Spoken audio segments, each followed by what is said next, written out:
Proclamación del Santo Evangelio de Jesucristo según San Juan. En aquel tiempo Jesús dijo a sus discípulos: Como el Padre me ama, así los amo yo. Permanezcan en mi amor. Si cumplen mis mandamientos, permanecen en mi amor. Lo mismo que yo cumplo los mandamientos de mi Padre, y permanezco en su amor. Les he dicho esto para que mi alegría esté en ustedes y su alegría sea plena. Palabra del Señor.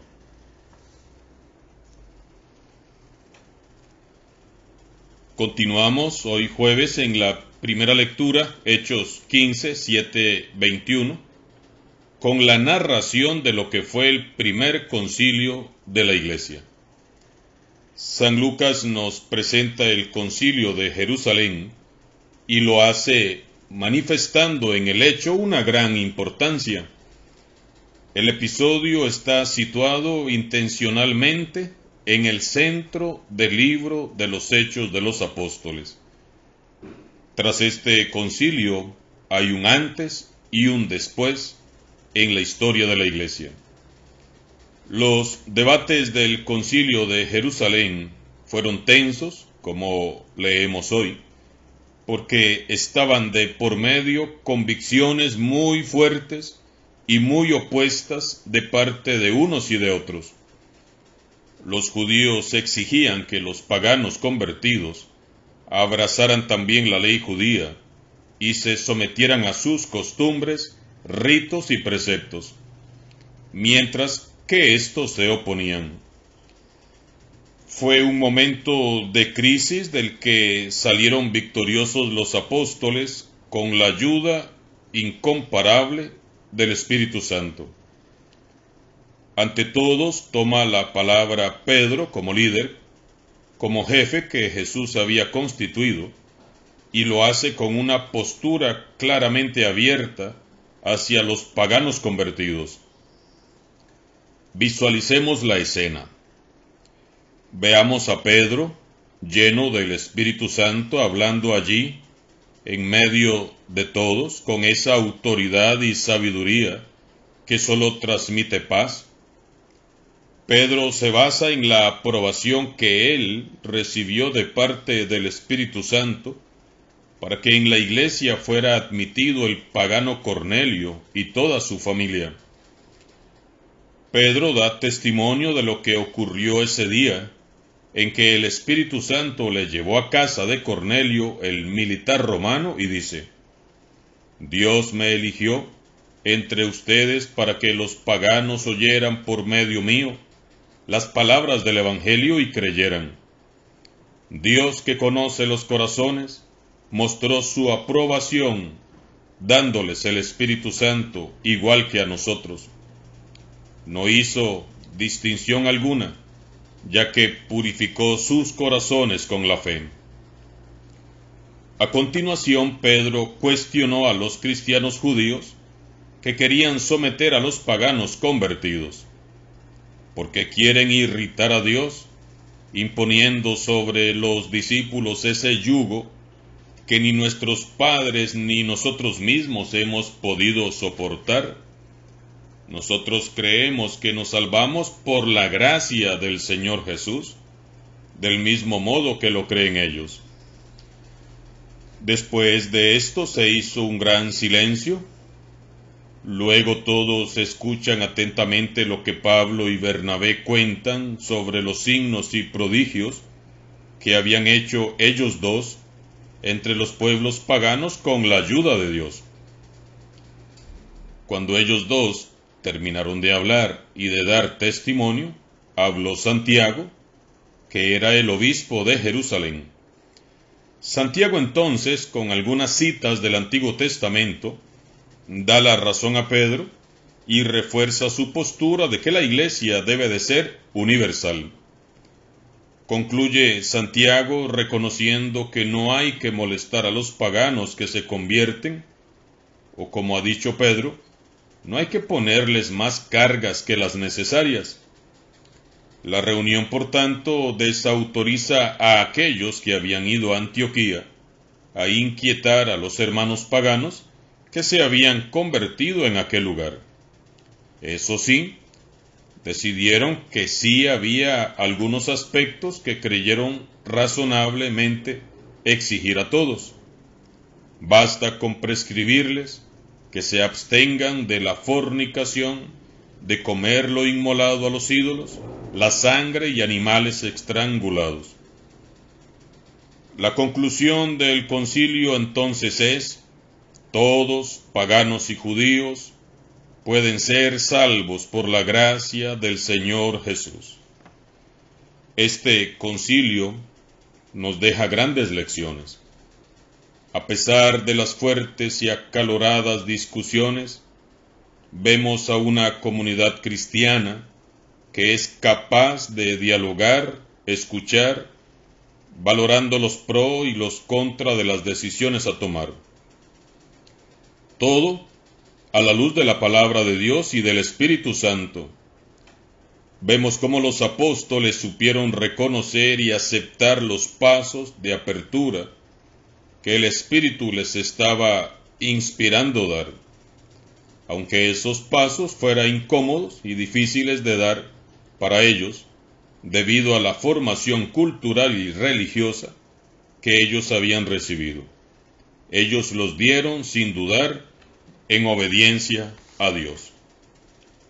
Vemos nuevamente en este pasaje cómo el Espíritu Santo es quien anima a toda la iglesia en sus orígenes. Es el Espíritu Santo quien sugiere el camino correcto a seguir. Es Él quien guía e ilumina la toma de decisiones, y es Él quien impulsa a todos a hacer el bien. Él solo espera que lo invoquemos y que queramos escucharlo. ¡Qué diferencia! Quizás ahí está el detalle de por qué las cosas en nuestras familias, comunidades y en nuestros grupos, movimientos y en nuestra iglesia no marchan las cosas como debieran. Se nos olvida convocar y escuchar al más importante, al Espíritu Santo. Nos escuchamos entre nosotros, pero no le concedemos la palabra a Él.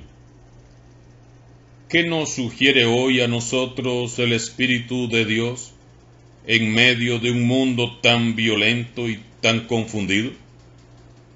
¿Qué apertura nos está pidiendo? ¿Qué anhela hacer por medio de nosotros el Espíritu Santo en esta su iglesia? ¿Somos obedientes a la voz del Papa que, guiado por el Espíritu Santo, nos va diciendo qué es lo mejor para la iglesia? ¿Qué nos dice hoy el Espíritu Santo? Solo en oración lo sabremos. Hagamos de la oración una constante en nuestra vida personal y comunitaria, y veremos cómo el Señor, por medio de su Espíritu Santo, nos va mostrando el camino a seguir, nos va llevando a tomar las decisiones correctas y nos va abriendo la mente y el corazón a las novedades de Dios. Por otro lado, en el Evangelio de hoy, Jesús nuevamente nos invita a permanecer y perseverar en Él, en su amor. Permanecer en Jesús es permanecer en su amor, guardando sus mandamientos. ¿Y cuál ha dicho Jesús que es el mandamiento más importante? Amar a Dios sobre todas las cosas y al prójimo como a mí mismo. ¿Cómo permaneces en Jesús? Amando a Dios Padre como Jesús lo ama, hasta las últimas consecuencias, y amando al prójimo y a ti mismo como Jesús te ama.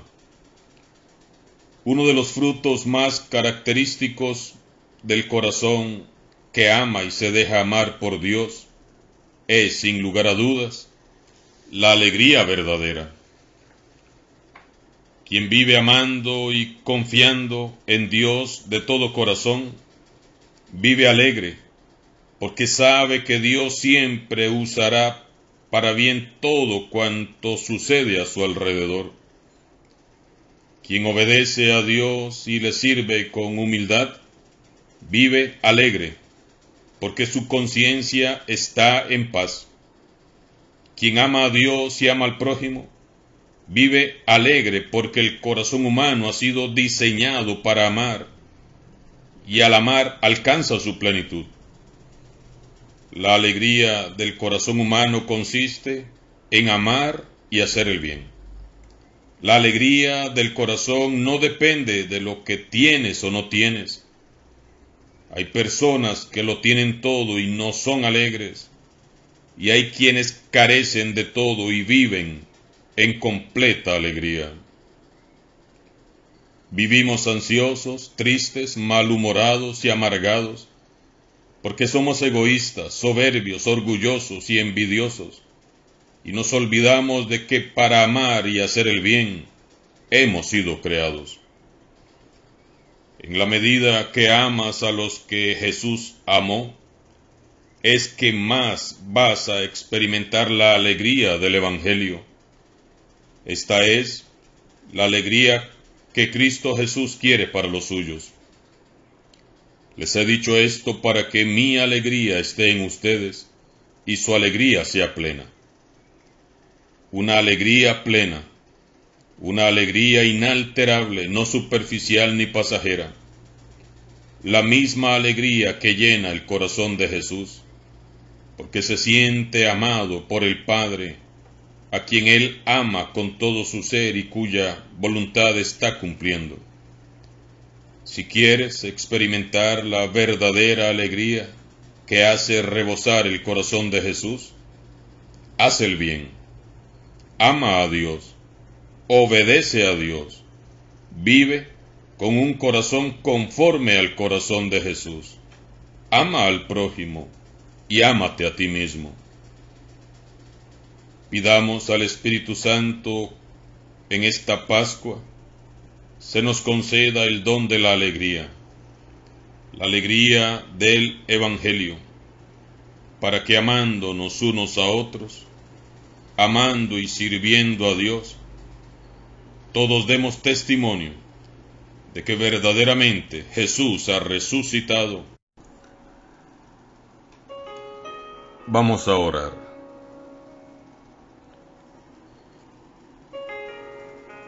Dame, Jesús resucitado, Rey poderoso y vencedor, el don de la alegría, que canta sin reservas y que nos hace contemplar la belleza del mundo, que nos hace descubrir la grandeza del ser humano y descubrir en todo y en todos tu presencia. Dame, mi buen Jesús, el don de la alegría que emana de tu Evangelio, que me haga siempre joven, aunque los años pasen. Dame la alegría que llena la luz del corazón e ilumina el rostro y hace siempre hermosa el alma. Dame, Señor, el don de la alegría que colma de sonrisas, de abrazos y de besos el encuentro de amigos, la vida familiar y el amor comunitario. Dame, Señor, el don de la alegría que me une contigo, el Dios siempre alegre, en quien todo converge y en quien todo se inspira. Dame, Señor, el don de la alegría que alienta el corazón y nos muestra un futuro lleno de bendiciones, a pesar del dolor y las desilusiones. Dame, Señor, el don de la alegría, el don que es como una antorcha encendida que entre más oscuro se pone, más nos ilumina. Enciende en nosotros, Señor, el don de la alegría. Ven, Señor Jesús, y con el dedo de Dios, el Espíritu Santo, encienda nuestros corazones en el fuego de tu eterna alegría. Amén. Alabado sea Jesucristo, sea por siempre bendito y alabado.